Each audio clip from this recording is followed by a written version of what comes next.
weweko obunabbi okkiriza nti waliyo ekituuka ate bikyukira ddala mu linnya lya Yesu. Amen. Kati awo olyoka otuuleko okubeerawo kwa Mukama mu linnya lya Yesu. Ngenda kusaba mukyala Mukabi atubuuzeeko then muleka agenda atuule then nze njatike oba nsange. Amina. Mukama yeebazibwe. Twebaza Mukama olw'olunaku olwaleero. Twebaza Mukama olw'Omusumba Godson ne mukyala mwe bali kutwagala. Naffe tubagala nnyo. Mukama tumwebaza atambuza emyaka gino gyonna wamu. Twebaza Mukama nze gyali ya Mukabi. Nze nfuuka wakati mu Busiraamu. Oba ab'ekibuli mubamanyi. Busiraama Mukama gye yanzija. Andokodde, anjagadde, yaze ebigulu andaze ebirala. Mukama abadde wa kisa. Mwebaza Mukama okumpa omwami ono, omwami Mukabi. Ansumbye bulungi. Kubanga nalokoka namusanga Musumba. Tumala Mukama n'alyoka amumpa. Tumaze emyaka 27 ng'andabirira, ng'amufumbira. Anjagadde simubanja. Anjagadde nga Yesu bwe yamulagira mu Bayibuli. Biikiriza abafumbo bo bajja kukiwulirako akawungiriza awo katugabana. Mukama tumwebaza. Nga Musumba bw'agambye atudde essanyu ly'abaana bana. Wali n'omulenzi bakuze. Tubita young lady. Kanso mulamba. Yamala amateeka. Abalenzi nabo ababiri bali mu yunivasite. Amaliriza omulala naye amala omwaka guno.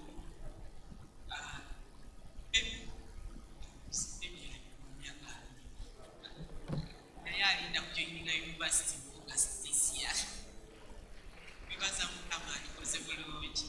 Obadde wa kisa. Sikiriza Mukama era agenda tukola bulungi mu kyerwaleero. Mukkirize muliwo emitima gyaffe oyogere naffe. Mukama abawumuzza. Banange mukyala Mukabi kuzibwa. Hallelujah. Kitaffe omulungi tukwebaza kubanga oli Katonda waffe. Wateesa ebirungi. Ate Mukama ne wabeerawo ebibi kwateesa bibeemu ebirungi ebikwesa ekitiibwa. Weebaza olw'omukisa gw'okubeera wano. Okugabana ekigambo ky'otadde mu mutima gwange. Ensabye abaana b'Omukama okubaawo addayo nga bwe yazze. Ate ng'enkyukakyuka eyo naye ng'etambulira mu kitiibwa ne mu kkubo ekukwesa ekitiibwa. Twebaza nti mu mwaka n'abo bwe balangirako nti tebalikulaakulana. Omwaka guno ffenna twebaga nti mube nga munafu mumwe era Mukama tewaabe munafu. Twebaza nti z'ozimba yongera okuzimba. Linnya lya Yesu mwe tusabidde ffenna ne tugamba nti no. Amen. So I came back again, and my Luganda is kind of struggling, but I'll try, to gather all that I have, and so I'm able to share with you this morning. Praise the Lord, somebody. Yeah. It's good English. Nebaza Mukama lw'ekisa kye obulungi bwe.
mulowoozenga byonna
Yesu nenezija mwana okufuna maaso olina okukajjuza bwodde obuzimba obunyama mukama fevers benyo. Hey, Pastor Sam, you are almost 60? No, you don't look 60. Yeah, I look 60, but you know what? It's the suffering that make me look like this. Yeah, maaso zino okubanga osobola okutambula n'okola obuntu buno bino tosabira bisabire bino olina okukozesa maaso. Kakati Katonda okukuza alina okuleetera embeera ekukuza. Era omwaka guno musuubireyo ku busozisozi n'ensozi. Bayibuli ekyogera nti Mukama nga talina kukola kintu abikkulira abaweereza be. Ne babagamba mwe mwetegeke. Ntera n'ogamba abantu nti bw'oba oli singo Mukama n'akukola bubi n'ajja n'akugamba mononge nkwagadde nnyo oyo yagenda okubeera omubeezi wo. Naye ati ogenda kufuna obuzibu n'omuntu oyo kyaba akuwa ekigambo nti wamaaso awo ebikyankalana ojjukire nti baakugamba. Katola bati mchala Mukabi yafuna omwami nga Musumba. Naye nyabo otulagala enakutumiza. Yagenda okutuuka eno nga pastor man of God. Tayagala byakunaabiriza ebyo. Nagamba yes, is a land moving animal, not water living animal. Nga really wacho nabemerundi ekisoba mugumu. Olunaku ate nga ffe yajjanga Mukama akozeemu omulimu ze yali anaabalumu mu mwezi nga kati n'abeebiri mu wiiki. Tolanga nali nkuze. Mukama yeebazibwe nnyo. Ekyo ekizibu ne kimala emyaka 10 n'egyo. Naye nga yafuna omusajja American height. Okisegeera mwana. 6 pack ebiseera ebyo kati na 1 pack. Tall and dark, you know what I'm saying? Ayogera oluzungu lw'omunyindo n'olwa bulijjo. Yeah. International preacher, man of God. Naye nga mazziru talo. Myaka 10 na meka. Nze ntya Katonda Mukama era nkijjukira kubanga nali muwandiikira buno anniversary. You are the sunshine of my life. I thought about you, brightened my darkest day. Until I met you, I didn't know the meaning of a silver lining. Hey, wano amaliriza ngamba bino byonna byogedde okugamba nti nakwagala nja kwagala. Nali ngenda kuteekako omukono, Mukama n'angamba oba omwagala lwaki tonaaba. Era okuva olwo nze mulaba Musumba ojjukira nali muddugavu okusinga wano ntandise okweruka. Naye kati naaba era ne kumakyambuuziza wanaabi nti ye kuba sisobola kwebaka nenyingira mu buliri nga sinaabi n'aba ice munaaba. Is that serious? Kuba Mukama yaŋŋamba toddangayo kwasama kumugamba nti omwagala nga tonaabye. Kati ekibuuzo lwaki Mukama teyaŋŋambirawo? Yayagala muwala we atambuleko emyaka 10 n'egyo ng'agumiikiriza ayigge okwagala omusajja atanaaba. Laba amina eri awo. Ate ono alyoka ayimirira agambe bannange ekintu ekyo nakiyitamu naawe osobola muganda wange. Oba mufuna abooluganda kati olumu twali tusomesa oli n'agamba wabula nze nga kusanzaayo mu buliri. Mbobo tanaaba akakuleetera n'akakuteekako mu buliri. Of course n'akuyisaamu naawe mpi ate n'omuyira amazzi gwe n'ovaawo kubanga ye pasita akukuba. Era tumanyi abasumba abakuba bakyala baabwe. Ate nga tumusumba aba muntu. Bwe mulowooza ffe bwe twafuuka abasumba tufuuka bamalayika era osigala oli muntu. Omuntu yenna ali emmere n'agenda mu toilet mwana aba muntu okitegeera. Am I talking to people? Oba nina benjogera nabo. Of course, pastor tatera genda mu toilet. It just goes there to supervise and see how it is. Naye bano abasumba abalala bemanyi nze mbalaba bagenda mu toilet. Mukama waffe bazibwe nnyo. Kakati Bayibuli kyeva etugamba nti tukitwale ng'ekyomukisa ekyomuwendo ekyesanyu bwe tuyita mu kugezesebwa. Lwaki? Okugezesebwa kwe kuleeta ne tufuna okugumiikiriza. Era nze neebuuza abantu bayita mu buzibu era ne basigala nga bakaaba. Wakabeera mu relationship 2 ne zifa n'osigala ng'okyali mulamu era n'eyokusatu ng'emenyeka ng'okaaba. Tulaba nti kati olina experience. Sibawulira nno. Nze nayita mu zaawera nga batwanjudde ne mu church.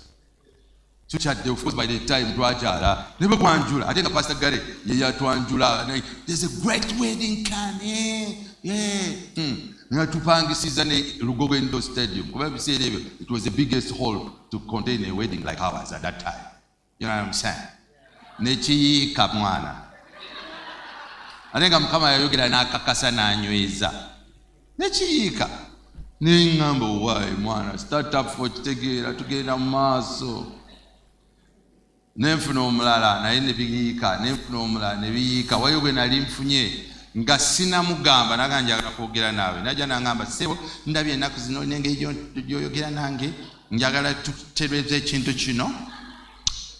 Kansubire ntolooza nti nze naawe tuyinza okubaamu ekintu.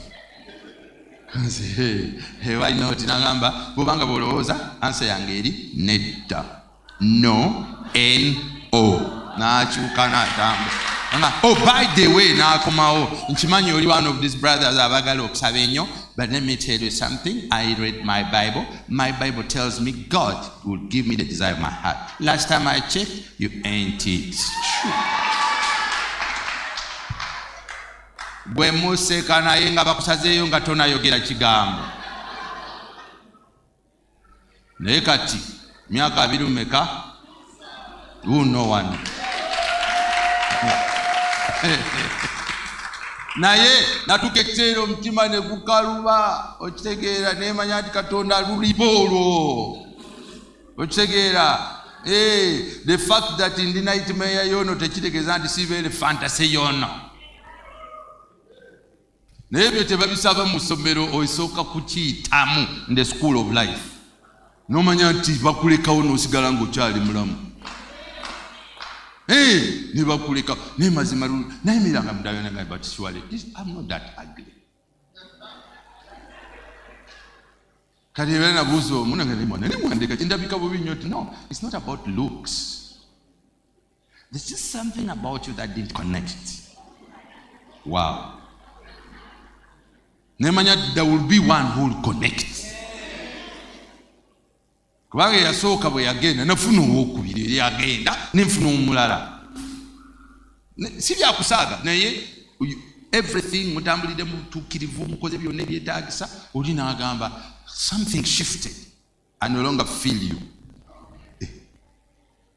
Where did it shift? We follow it.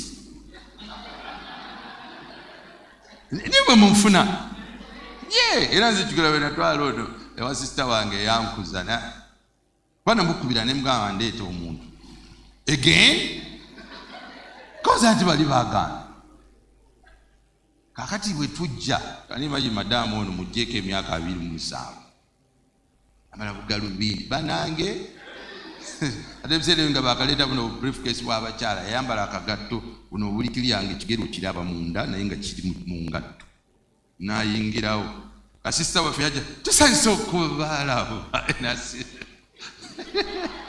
nasoka agamba welcome nagenda mufuna Sam ngeyampita munengamba ikiri wano nagamba wangambye ogenda kuleeta omuntu yaliwa nti oyo gwe tomanyi kilasi zo mube wakaleeta wano oyo yasinga okubeera complicated. Don't you get embarrassed? Now so when I bring the next one konzi as soon as this one says no naye ng'omwaka guno ngenda kuwasa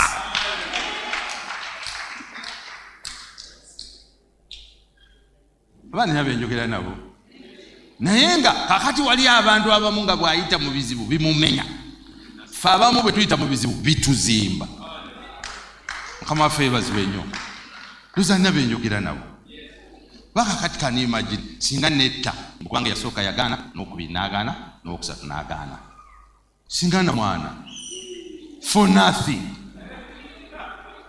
Laba amina eyo. Abantu abamu ne bakugoba ku mulimu mu kifo ky'ogenda n'otandika kampani y'emu ogenda ng'okaaba.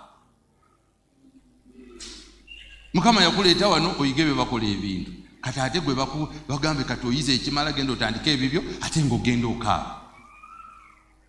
Abamina yange bagiremera ate nina benjogera nabo abooluganda ebintu bino gye biri era kyenjagala okubalagako leero kubanga kati waliwo tutambulira mu bulamu mumpe Yeremiya sula esooka anti nyumirwa nnyo nyinza okwerabira obudde.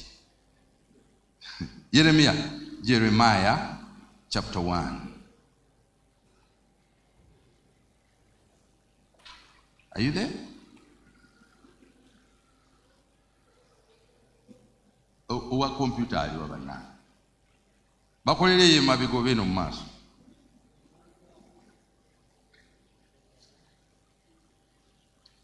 Will it come today or is for tomorrow? Praise God. Verse 4. Verse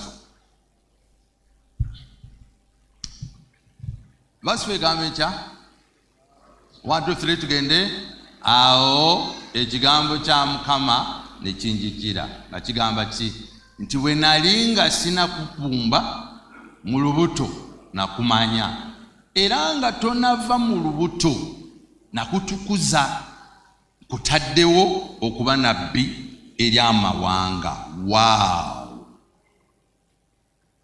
agambye atya nga nakola ki nakumanya.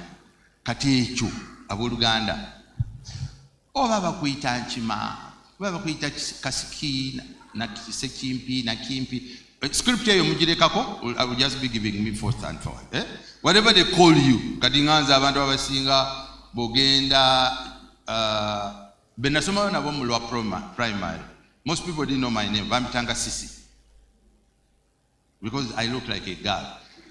Bampita sister Sisi. Na n'ebitumbwe nina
kabino kange kalagawa naye sibonga bampita ekyo. Era lumu mukulu wange n'agamba n'ekintu gwe useless boy singa bakuzaalamu omuwala kyandisinze for the family. Kintu ekyo kyanuma. Atwagendanga eno mu toilet ntunula ng'abalenzi bannange akawala maama nyabukavumanze Mr. Gigaman. Kati ate mu family ennene ng'abantu tulinga 15 okugenda waggulu ng'envunza zirumanze zenka. Kati labanga otambula bwoti ng'olina akabina akanene n'ebitundu ne balyoka bayeeyanze. Kama favors nnyo. But do I look like a sissy man? You know what I'm saying? You know, sometimes it makes fun of you. You don't mind them, man, because you know before he formed you, yakumanya. Hey, abantu abamu muli bampi. Niyo kama yamanya kati ono ngenda kumutika ebintu byange bwaba omuwanvu n'agwa bijja kwonooneka n'akuwa container nga otambulira wansi bwoti oleme kugwa bugwe. Mwabampi temugwanga ffe kati gwe omumpi bwogwa tokosebwa nnyo nga ffe kuba kati distance of fall is smaller. Good morning. Ffe twekoona emitwe mmwe temwekoona. Eba advantage gwe kyotamanyi. Ye wali otegeddeko nti abantu abasinga kuba omutawaana bampi mu nsi muno. Putin mumpi bwati. Yongjung ono wa North Korea mumpi bwati. Zelensky mumpi bwati. Olaba ono. Ye pastor muwanvu nnyo naye abasajja abakoze ebintu eby'amaanyi. Okisegera kyeŋŋamba. Kati ye pastor yayitira mu ffe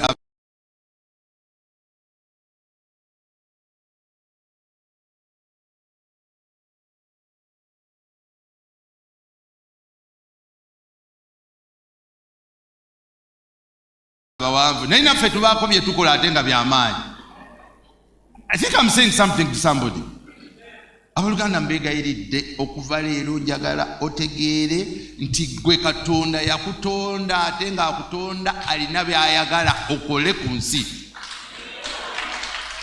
Kati ekyomutawaana kye kino nti kwadde Katonda nga yakutonda ng'alina ky'ayagala okole olina okukula. Era Luka 2:5 Bayibuli egamba nti awo Yesu n'akula ne yeeyongerako mu bifo ebyo ne yeeyongera mu mubiri neyongera mu magezi, neyongera okuganja mu bantu social, n'okuganja n'omwoyo mutukuvu spiritual. Olaba Yesu ng'ajja kuno nga Katonda yakula kati ologwe. You must grow. Tulina okukula. Era mabega kale nakola program mu church, growth by force. Hey, nenyingiza abantu mu kintu ekyo, it ran like for 6 months. We twamaliranga kumpi buli omu Musumba. Nenga bya by force, you have to read the Bible a certain number of chapters, you have to Kana kindo kulanga abantu bali awo tubasabira Mukama yebaziwe kankusabireko Mukama yebaziwe Mukama nsaba mulenya ya Yesu. Nakindo okutunda mu Bible nga byenkola byali bichamu. Musumba manyiti fete tukizwa kusabira balwadde. Abai, do you know the work of pastors is to equip you to pray for the sick? Abakamina akali awo. Weyita omulokole omwana wa alwadde ng'omuleetera pastor asabe kati gwogasaji. Bayibuli erikirya buno obubonero bunaagoberera. Tekigamba bugoberera abasumba, bugoberera abakola ki? Abakkiriza. Era pastor gwokusabiranga abantu obakonya. Nze bajja ngamba okay, Mukama yebaziwe, amen. So what's the problem? Musumba obulwadde bwonnome konze ngawe esimu. Ate n'esimu eti ate kakati go ojo wali otegedde ko Katonda awonya katugenda kira. Wesabire ogenda kusaba wano nze nzikiriziganye naawe. Bayibuli egamba abantu babiri be bakkiriziganya Mukama akikola. Kakati ate nanyini mufu si yakutaawo awonya. Wakati gwe olumwa sibawulira. Ani alumwa? Gwe. Kakati ani asobola okusabira ekintu ekyo? Kubanze njagamba Mukama mulinnya erya Yesu ebimukwatako byonna sibimanyi. Naye ona yeesabira na Mukama seebaseeko kumpekeyo otulo. Mukama owulira nga yeesabidde kubanga ekintu kikye ze neezikiriziganya naye. Ate bw'awona aba takyagamba nti Musumba yansabira, agamba Katonda yanziramu esaala. Nina kyakije nagendawo nempeereza Mukama n'atambuza ebigere yawonya sirimu n'awonya ebizimbe biki abantu ne bakyamuka. Kati sisita omu najja pasisaamu nkoleza olunaku njagala onsabireko personal prayer kale kunze. Kiki? Naye pastor nakulwadde wange ndudde nabo nno bunduddeko naye lambadde obadde awo oyogera nempulanga omutima wange ogamba n'omusajja ono bwakusabira osobola okuwona. Era naŋŋanja kujja era nebaza Mukama nti bana Mukama abawaguddewa kati olaba n'osigala weka kati nzunno nsabiraako Musumba konze ekisooka nze sisabaako.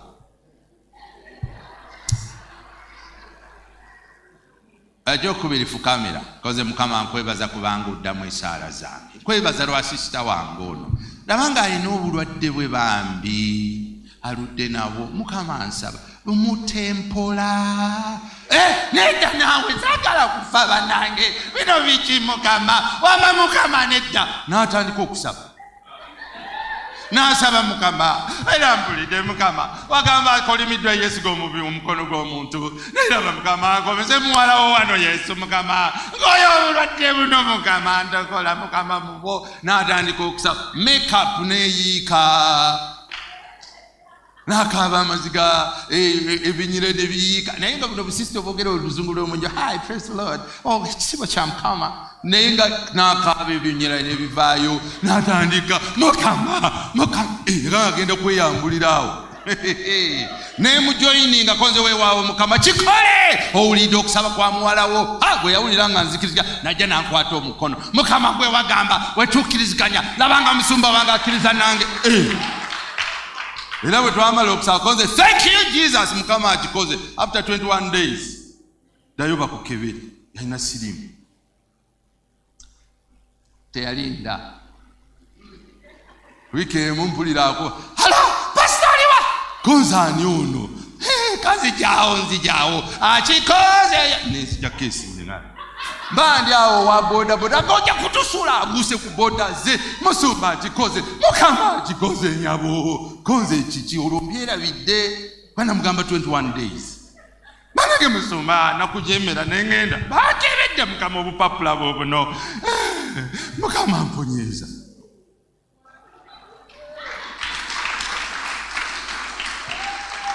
kati oyo achanoonya pastor Musabire kati agumye akuze kati natandika nayo okusabira abalala.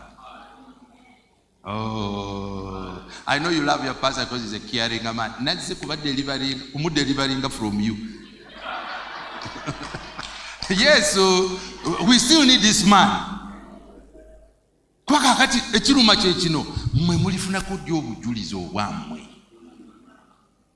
Banage Mukama yebaze kalife tuli fortress naye banage musajja wa Mukama gwe yamba Musumba wange musabi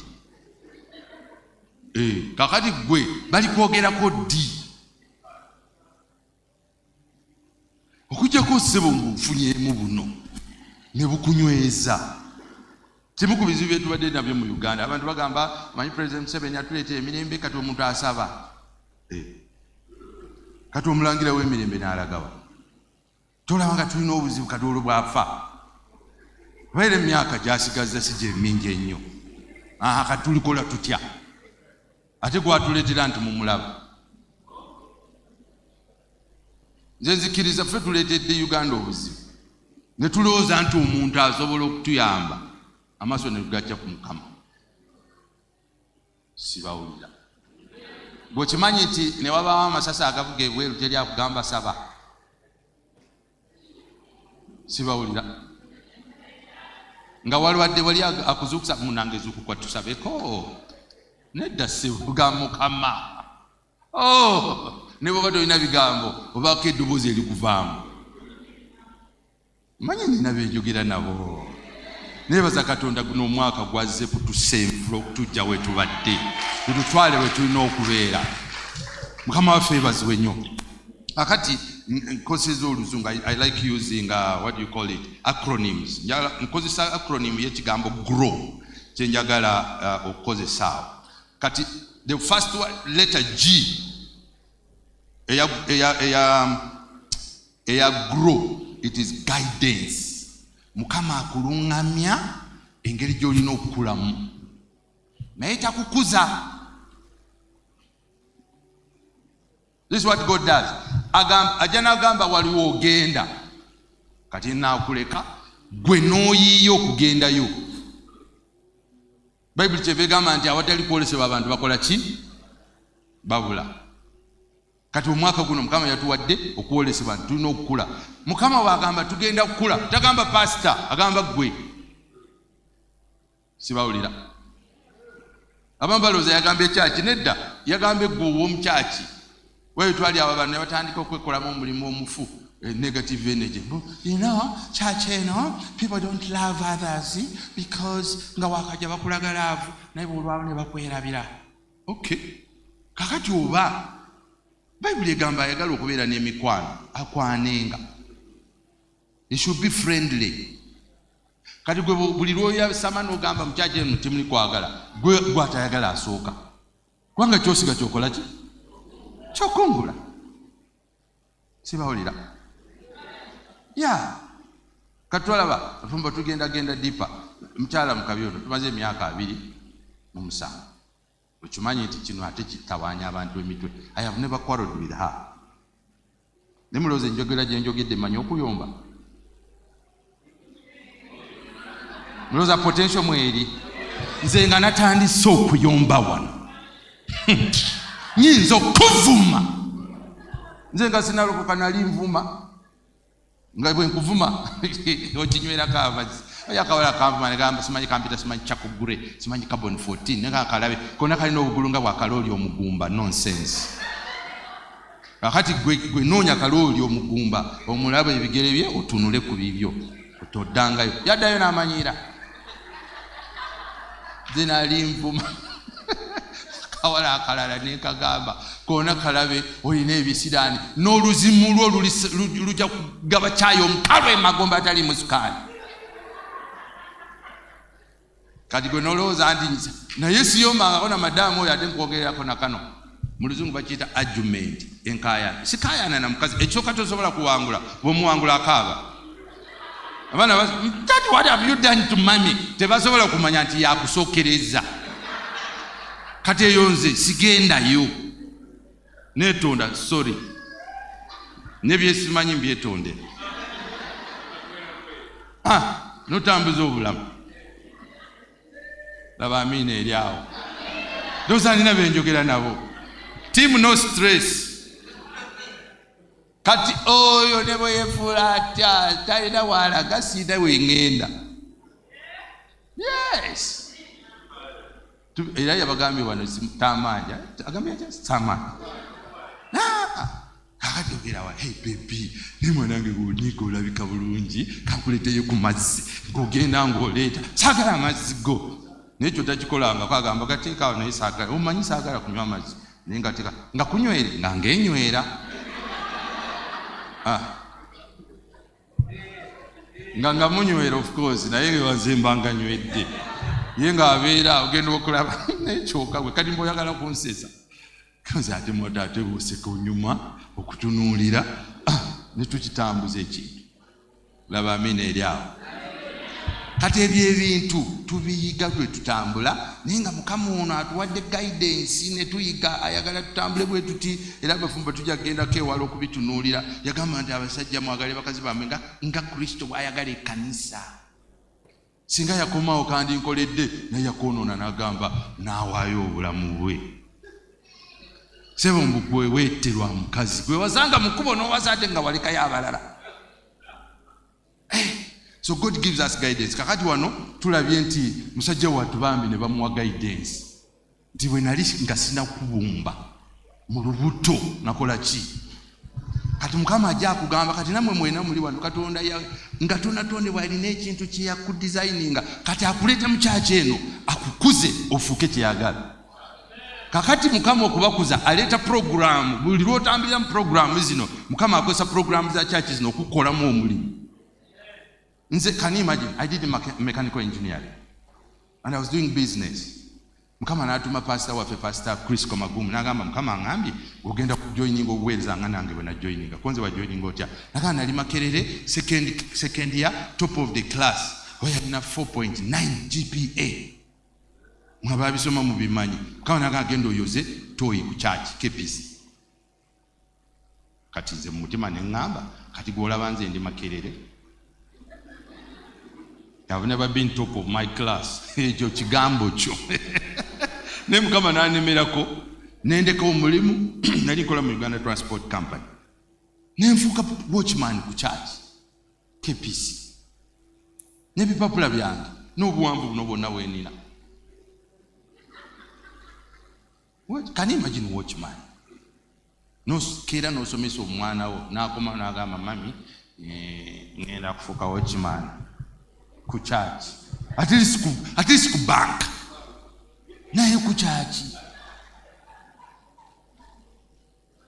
kati can you imagine eyo guidance eyo yeyavaamu bishop can you imagine nenva from watchman nenfuka pastor nenfuka overseer wa region nenfuka general secretary wa PAG Uganda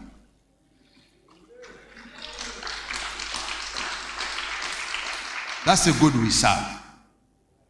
But he will guide you. Kakati nzicyantuka eno mu office nsanga ngenge gye bakwatamu ebintu ya njawuloko mandaba kirabo kyange katonda kyampadde awo tekikolerawo nono musumba waffe ekirabo kye yali gyakolanga tekikolerayo because he had served his time n'ayiga byalina okuyiga kati namwe mujja wano for training era baleeta programu zino nga muze walaba nga bagamba tusiive nze sikiwulira omisinga bagamba tugende tuwulire enjiri nze sikikolangako bano ne bagenda era buli omu yenna takikolangako buli omu atandika butandisi kati mukama aleeta programs tuzitambuliremu gwe bw'obidoojinga g'osalo ng'oddamu class unfortunately ate jjukira nti ng'emyaka gikugendako jo gitambula mwattu kati obalaba nze nali mmanyi bayibuli egamba tuyigiriza okubala ennaku zaffe nemanya nti batugamba ziba 7 oba 8 bwoba olina efujjo naye agamba 7 kati nemanya worst case scenario nina okukwasanga sinaweza 3 so that nga nina emyaka 5 mbe n'omwana wa myaka 2 era kati wakati awo ono bwagaana ogaanidde ddala kale wengenda togenda kudda kale ngenza ate todda nga nfuna omulala operation tulina okuwasa before 30 era 29 n'empasa ono era mwala waffe ngenza okweza 5 ng'alina 2 bintu olina okubiteekamu amaanyi but you have to follow God's guidance. Kati gwe bakusalayo lumu okyakaba naye omwala oyo banamukola sebo yandekawo n'agenda yafumbirwa alina abaana 2 okyagamba yandekawo blood bakyalina basista bangi abanene abatono abali enyo abatali enyo abayonjo abatali funa kyona kyoyagala kubanga market ejjudde manyi nina benjogera nabo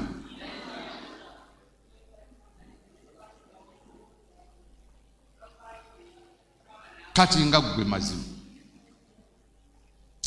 omwala yansalayo nekinuma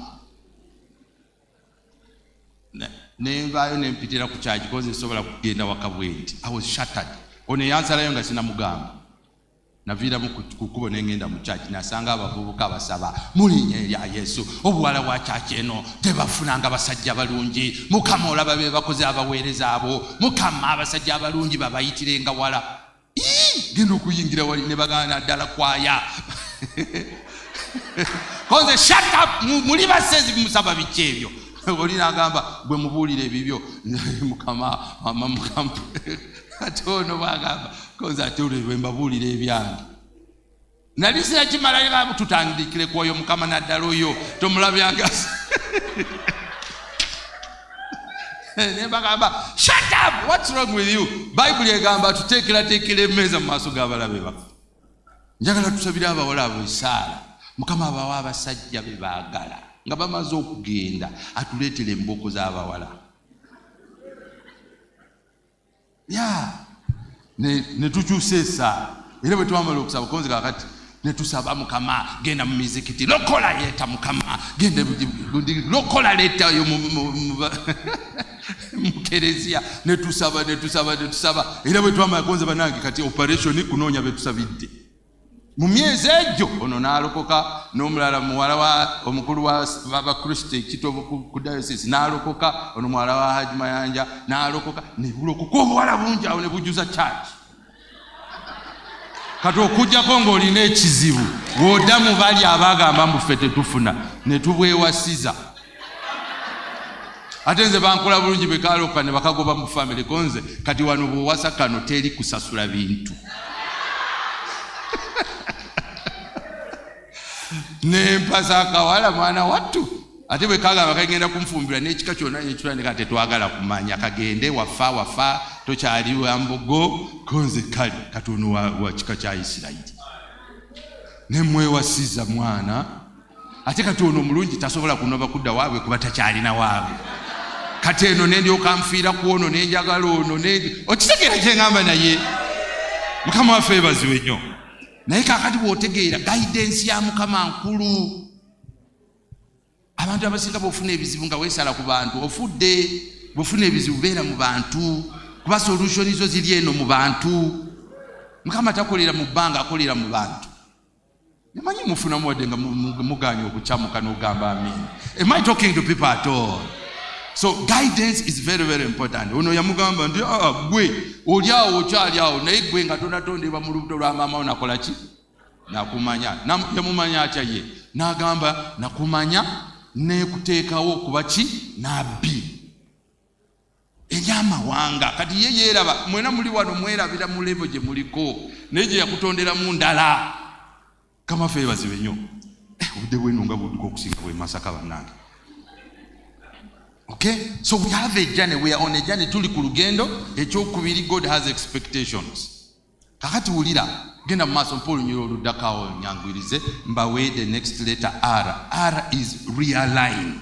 Mukama buli lwakuwa guidance olina okwerealininga. Kati wano ffe Mukama yatuwadde guidance, guno mwaka gwa kukula, tugenda kuwulira enjiri, tugenda kukula mu kuki, mu discipleship. So now you must realign your life to that call of God. Olina okweteeka mu line. Ndabye abantu bangi agenda n'afumbirwa naye n'asigala ng'abeera nga single. You have to align. Kasookola ensobi n'ogamba ngenda kufumbirwa, kati bino ebyokubeera single biveeko. Kasana wasa nga sikyakola nze ffe. Kati ati nze ebintu byange mbikola mu ngeri yange speed rough ne bampoono. Sooka kwetegereza. Ayagala systematic system. Nze ebyo ndaba bimalira obudde. Kati ne bandeetera speed governor. Kati effujjo ne likendeera.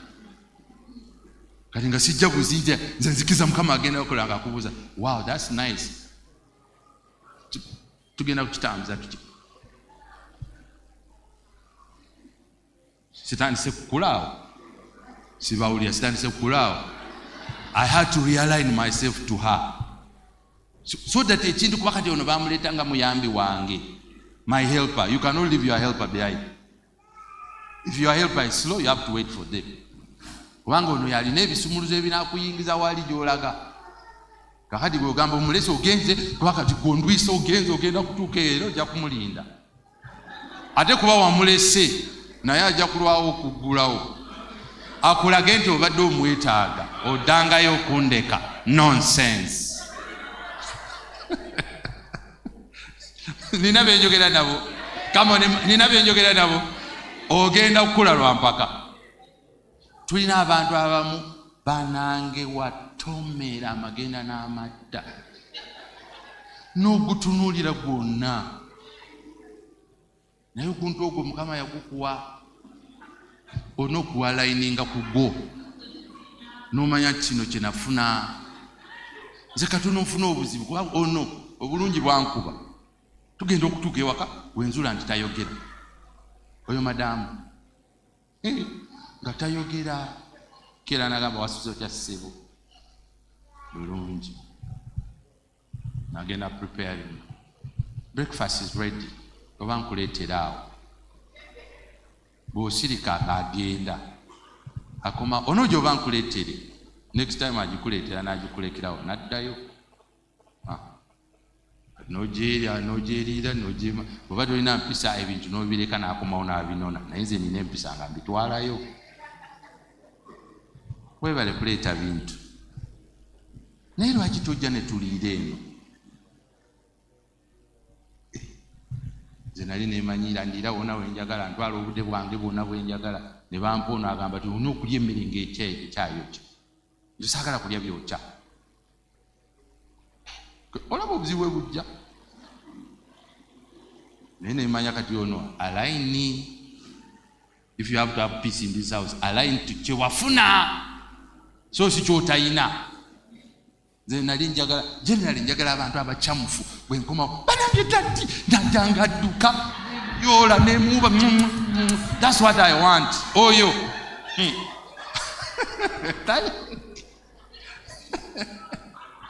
Tabimanyi tabyagala.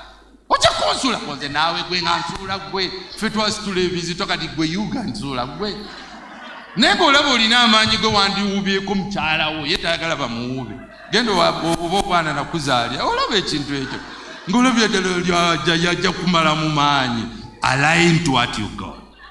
Era Mukama kyagamba wano mpa olunyira oluddako. Give me the next verse. Verse 6. Abagambe mubeerewo steady. Awo nze ne ndyoka njogera. Wulira Mukama ajja mugamba. Mukama agamba nga sina kutonda nakumanya nekuteekawo. Wulira ono agambye atya? Owenze. Ne ndyoka njogera nti owenze Mukama Katonda. Laba siyinza kwogera kubanga ndi mwana muto. Kati Mukama ajja muwa direction ye naye ayagala kudirectinga Mukama. Ndi muto gwe Mukama wali olabeko nabbi omuto byaleeta nga gwe nga sina kutonda nakumanya. Why are you arguing with me? gwe weetonda nti nedda. Akati nkugamba nawe oyogera. N'agamba nedda ssebo. Ebyobuto banaabibona abazaalibwa abato ne bakola ki? Ne bakula. N'okwogera abantu bayiga. Gambako nti amina. Mpolo nnyo oluddako mulaba akalala. Onaawoza Mukama kati amulyalininga. Naye Mukama n'aŋŋamba nti toyogera nti ndi mwana muto. So nga yali muto. Kubanga eri bonna gye nnaakutumanga gy'onoogendanga. Era kyonna kye nnaakulagiranga ky'onookola ki? Kati Mukama olwamuluŋŋamya amugamba nedda ssebo, bw'oba oyagala kunyumirwa bulamu olina okukola nange. Ate bw'oba okola nange, it's not about you. Bikwata ku nze, align yourself. Bwe fuba okulaba nti okola byenkola ki? Byenkulagidde. Era kyekituleetera obuzibu, nakyaki ezisinga zifuna obuzibu. Katonda ajja n'alagira omusumba. Omusumba n'ayogera n'abakulembeze ba kyaki, abantu ne bagaana eki. That's why when you are serving under ministry, follow the man of God. Ayinza okuleeta ebintu ebitakwatagana, simanyi tusiibire Isirayiri. Kati musumba ate Uganda nti bannange nze Mukama kye yaŋŋambye.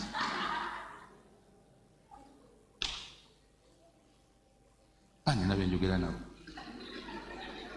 Oba olaba wano ebya Isirayiri tobisobola, genda mu kyaki endala ate genda ng'osirise. Abamina yange. Nina byenjogera nabo. Come on, am I talking to people at all? Tugende tubuulire enjiri. Ayinza okubagamba kati tetugenda kwambala ngatto, twambalenga Yesu ze yayambalanga lugabire, tubuulire enjiri gwe yambala. Kuba biba bya season. Ayinza okwambala lugabire omuntu n'alaba, mama kawola nga kalina obugero obulungi, n'akuwasiza.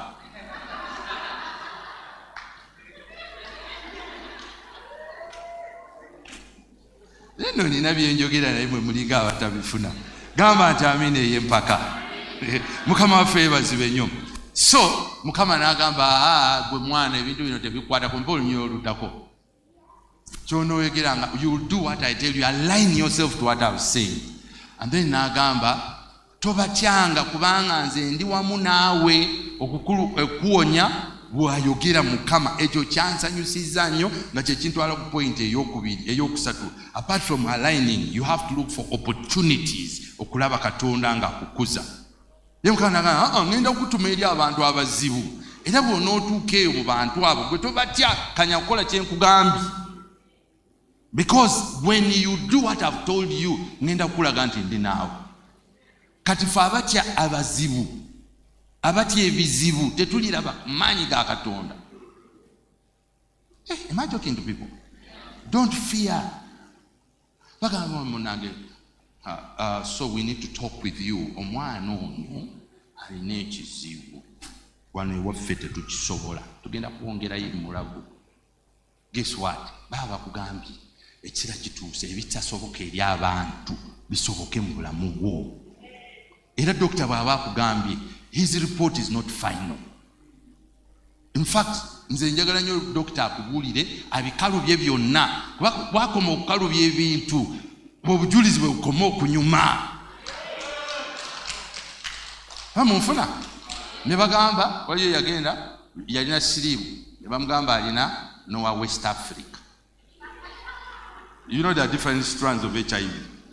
Yalina owa Uganda, East Africa, Noah West Africa.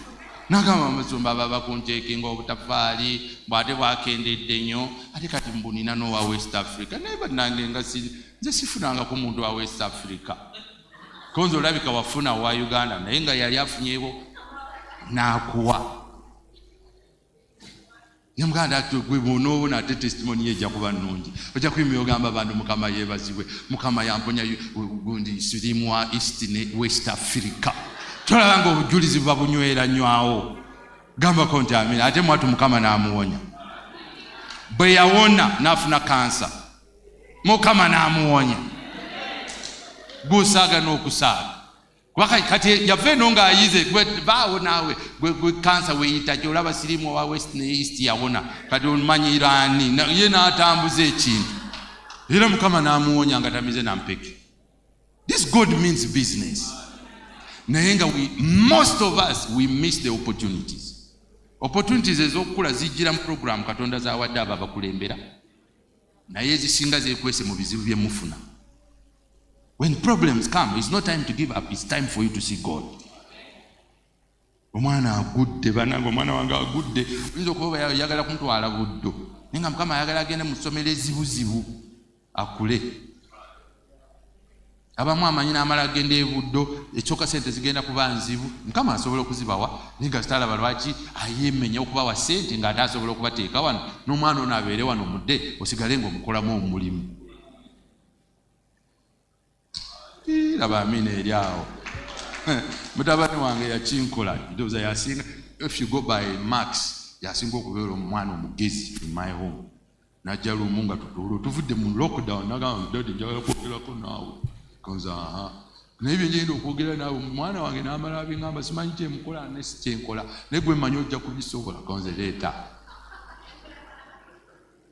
Nze njagala kwebaza Mukama ate omanye ekintu kino gwe wakyogera okusooka n'ekitegeera bulungi wagamba ebintu byonna bikolera lwa bulungi konza nze nagenza okutunuulira mwana olaba lockdown yatuyigiriza ne tulaba ebintu nze omanyi kye nazuula nti babiliyonea bonna the school dropouts era kati nange nasazeewo I am dropping out.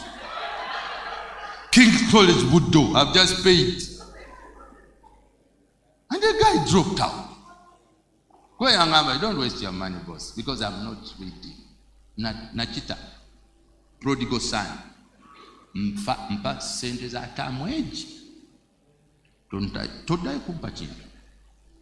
After 2 years, ngenda kusomesa bato bange nawe mpagira obuweereza abo. Mwe mubisoma prodigal nzina muzaala. Era nayavaayo nemutwala masika SS. Naga that is not even working. Nemutwala kijja bwemi. Can you imagine the name? Kijja bwemi. Omuyaye nagende kijja bwemi. Kati ate ne bigaana kati nemufuna abasomesa nga bamusomesa waka very expensive. Yatandika ne PCM nada mupemu. Nagamba nga boyagala nkusomere nkumalireko degree. Sikola physics, ngenda kukola math, econ ne entrepreneurship. Me. Mwabiwulirako ebyo. Second term A6 nakyusa combination.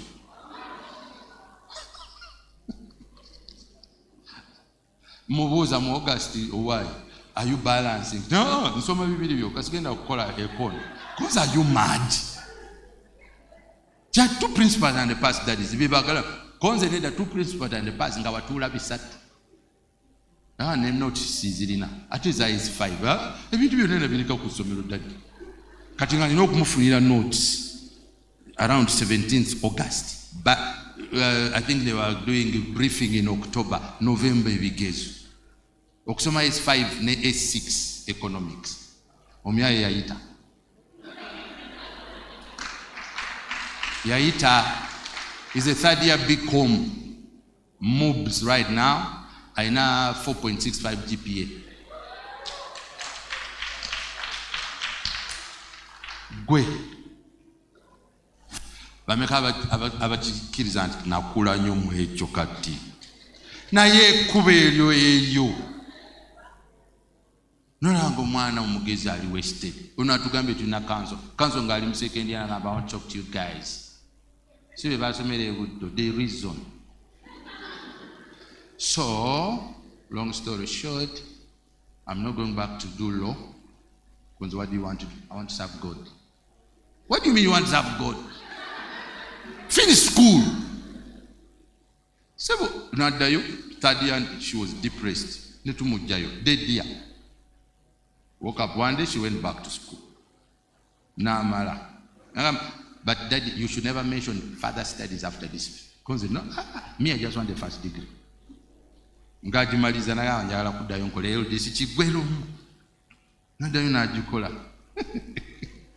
Kati wano njogera nseka naye wano nga muwala wa atudde kudedya nga ali waka. Mali? Locked up in her room. Afulumanga mwena mwebasi. Nalya naddayo. I just want to see your face. Daddy, let's do a selfie. Oh my God, I look so bad. I need to freshen up, Daddy. But I'm alive. I'm okay.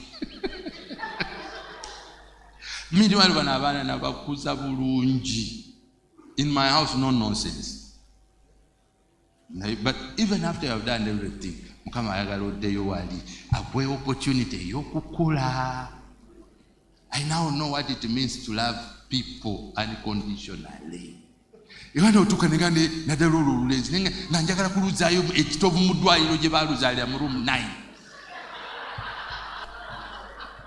Nenga to Sovola Kuzayo, Rulo Nenzala Nagaluno Kankulena. And I matured very seriously. I think I'm talking to people. Are you following me, good people? Kamba which same by one. Pulling you to Dakar.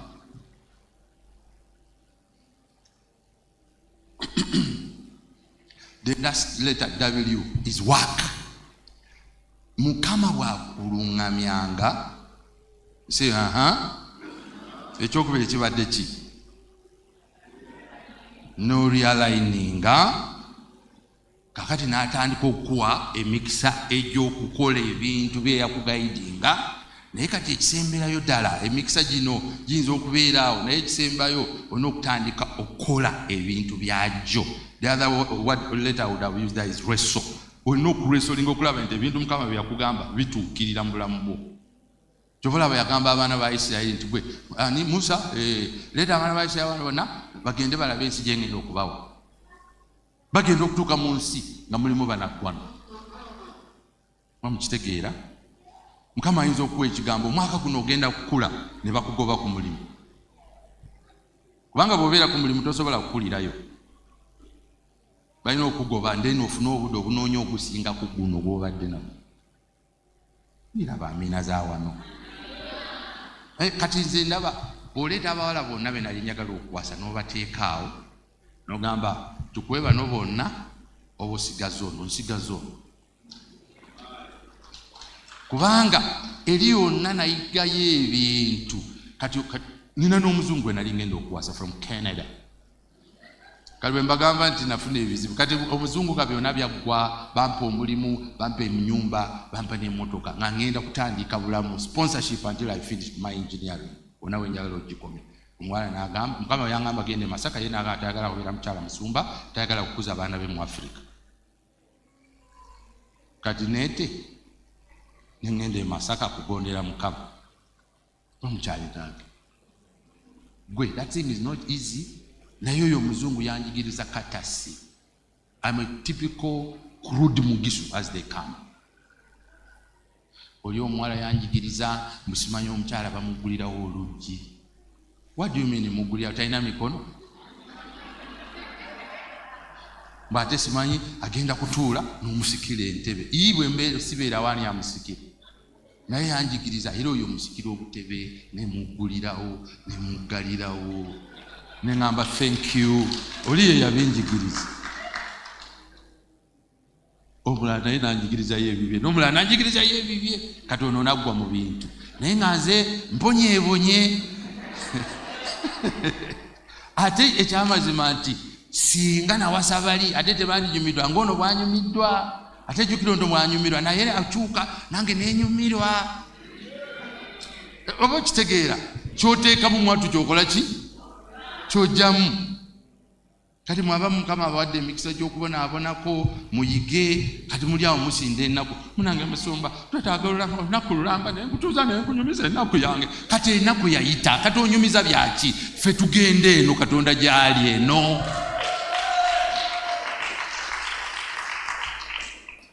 Munange Musumba omusajja yakujatika tetwayombako. Naye kati olaba nga kisingako n'akuleka nga tolina na baana. Kubanga kati singa yakikola nga muli bafumbo mulina obwana busatu. Mukyapangisa n'agenda. Takuuse. Sibawulira. Akuyambye agenze bukyali. Mufo gy'okuba enduulu tereera. Ate feesi ginunguuse. Toyambala nnaku yo. Toddaawo. Munange some of us this Valentine and Thursday wetwale out. Bwoba walokoka, you have a perfect permanent Valentine Jesus. Taiwa tali broko. Of course sometimes itakuwa in time so that byaleta bijjo byetaaga nnyo n'obujulizi ne bweyongeranga buliko n'akakule. Gamba nti amina ey'empaka. Okay? Some churches don't even want to mention the word Valentine. Now we are in the world that ebintu bitu affectinga. Mukama favorswe. Nobeerawo ne weekubagiza kale mazima birthday nejja tolina n'akufaako gw'omanyi birthday yo lwaki toweefaako. The Bible says love yourself as you love others. So tandikira kugwe we practicingireko okweyagala. Nze neeyagala nze. I have no problem okwetwala out n'engamba mumpe genda chef anonyemu ekisambi ekisinga obunene bakindeetere wano nenkyeriira kati nafuna gwendya naye. Amen. Kama favors. Ate oluusi mbeera broke naye nendaba ekinyama ekirungi nemugulira. I'm not in a mood of eating. Naye nga mood weeri naye nga njagala yabaalya obujulizi nga nkolera amaziga gaalika bananga omusajja oyo ng'amanyi n'okuleeta enkoko n'olya weeka nga yitagenda kujja.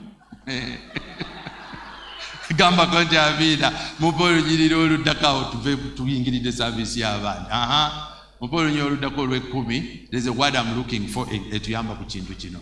Laba leero nkutaddewo okuba omukulu w'amawanga era ow'amatwale g'abakabaka okusimbula n'okumenya n'okuzikiriza n'okusuula okuzimba n'okusimba ono muto nenga Mukama amulaga gy'amutwala. Paul nnyo oluddako very very important verse.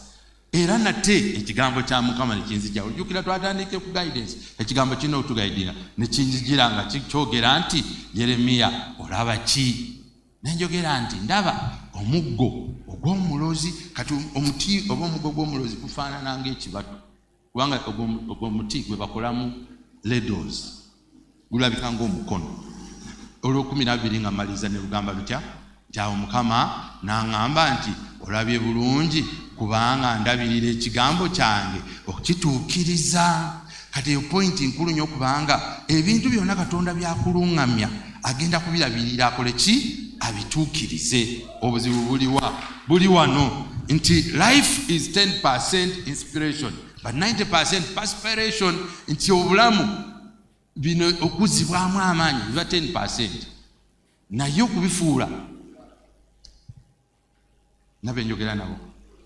Mwalaba vibe ya Bobi Wine agenda omusajja agenda naye kakati ekyokubeerawo Bobi Wine si yakikola bannayuganda balina okukyekolera.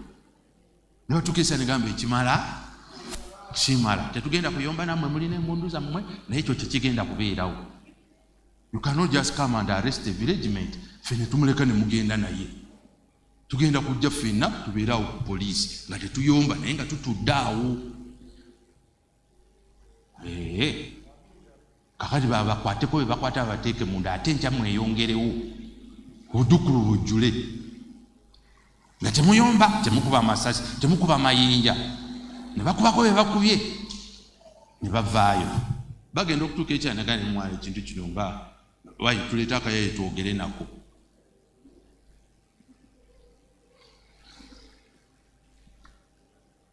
Nabe njogera nabo. And then of course bampita omusajja w'okukkiriza. Life is 10% faith 90% works. Bible egamba okukkiriza okutaliiko bikolwa kufu. Mukama bw'atugamba tugenda kweyongerako mu nnamba. Ekyo tetukyogera bwogezi tutandika ne tugamba bajja batya bavaawa. I will get some time njogere ne Musumba. Tulina okukola strategy. Buli omu alina okuleetayo abantu mu circle of influence ye. Sibawulira nno. Abasinga abakyala babasiba enviiri. How long did they take doing your hair, ma? 3 hours. Kakati olina captive one gwolina okubuulira enjiri for 3 hours talina gy'alaga. Agenda okuvaako ng'awulidde enjiri for 3 hours. Nogamba wegendereze nno buli kaviiri kuno kaliko ennamba. obuviiri bwange bukwateka wegendereza. Ate ne bwoleeta zino ez'aba China, Mukama amanyi oluviiri lw'omu China namba 1,500 balusibye ku na Uganda namba 607. Abimanyi. So use that to share the gospel. Owa boda boda and say, hey, okimanyi ti kakati ne tufuna accident, nze manyi gye ndaga gwe tomanyi. Omutandiseko enjiri. Kibawulira. We need to work. Mukama ayinza okuba omukazi nga mulungi bw'ati naye okumunyumira is work. It's work ba. Sebu twagenda ne tufuna ka baby tekafuuka obuzibu nga tebandaba balaba lu baby wokka. Nga naye kati wano ono madamu tajja kutuuka ku lubebi nga tayise munzi. Bwe lukaaba nze nduleeta kakakuleetere nga ndeeta kayonse bwe keebaka nga nkazaayo. Anti yali ansindira ennaku nga amanyi ddali nze ekiro kyonna mbeera ku mwana, kakati ekyo nga takyakyogera kuba nange omwana mbeerako. Bino byogamba bannange maama wo nabonaabona naawe kisebo nange nabonaabona tolina kyongamba. Mukama yeebazibwe. It's work. Mumpulira oba ye bino byonna bye bagamba abaana okufuna ebizibu basooka kugamba nze kuba mbadde mu bulamu bwabwe. These things you don't just wish them. You have to go to work. You have to work hard. There are no perfect people. Mukama talikuwa muntu atalina kizibu. Bonna balina ebizibu. Pose okujjako pastor waffe. Naye ffenna tuba n'ebizibu. Nze nababuuliddeko dda okunaaba kwali kuzibu ewange. Nono mukadde tebanampa amafuta ono naye talina bizibu. Naye nalinayo obutonotono mumanyi musajja wange. Ndowooza tukyali wamu. Abayi mukwate akazindaalo kammwe nze mbaviire.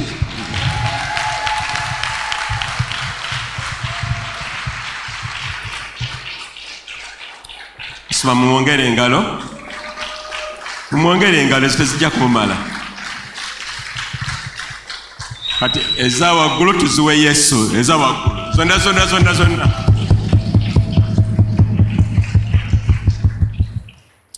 Wow. Tugende mu maaso ndowooza. Enjiri egende mu maaso. Mukama yeebazibwe. Tusobola kugenda mu maaso obudde butandise okutuddukirako ddala. Tulina okubaako tugenda okukoma mu saavisi eno. Naye twabagamba nti bwe tunaba tumaze saavisi eddako eya ssaawa 4 tujja kubeera ne family fellowship. Mukomeewo simagenda kuddamu ayogera ati ku mitwalo ebikulu ennyo eri amaka gaffe. Bw'oba ng'oli mufumbo gezaako kyonna ky'osobola okukola okomewo. Ne bw'oba toli mufumbo oli mwana muwala oba mukyala onoonya mwami onoonya mukyala komawo. Musumba alina obubaka bw'ayagala okubawa ate n'okutuuzamu amaanyi ffenna.